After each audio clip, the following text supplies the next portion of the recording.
have kind of like a top four. First, I would say it's nearly impossible to hire an army of one. And to your point about making sure that if you have one resource that you've brought in, for budget, for headcount reasons, et cetera, it's really challenging to find that one designer that has all the skills that you need in terms of research, strategy, design, from a UX and a visual perspective, which all ties together, the information architecture capabilities and all that. And so really thinking about what it is you need most and maybe evolving that construct of your team or working with an outside agency to get you to that spot to then pull in your in-house person. So that'd be the first one. I think secondly, from a leadership perspective or executive perspective, involve UX early to help shape the strategy for the product. And also, whether it's an app, a web app, a mobile app, a SaaS application, if it's B2B or B2C, or your website that you use to market and sell these things, they all need to be looked at as a product. And they're living, breathing. They need to be iterated upon and improved.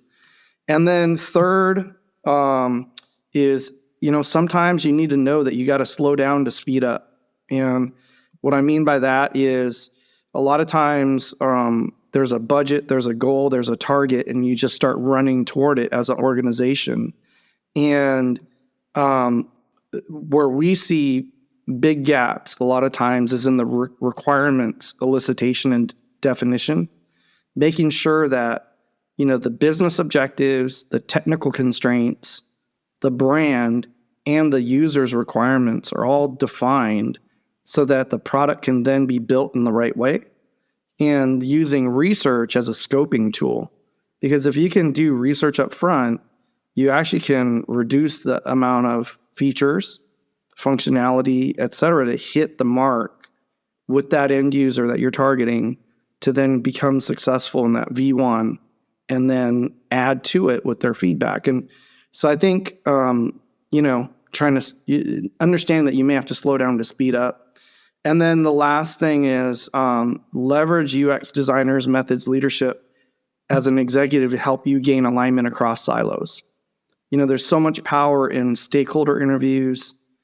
Designers by nature have empathy and are trying to tease out that empathy from those interviews, and then coalesce all that information and do workshop it across cross-functionally to gain that alignment. So those are the four things I would add to what you said.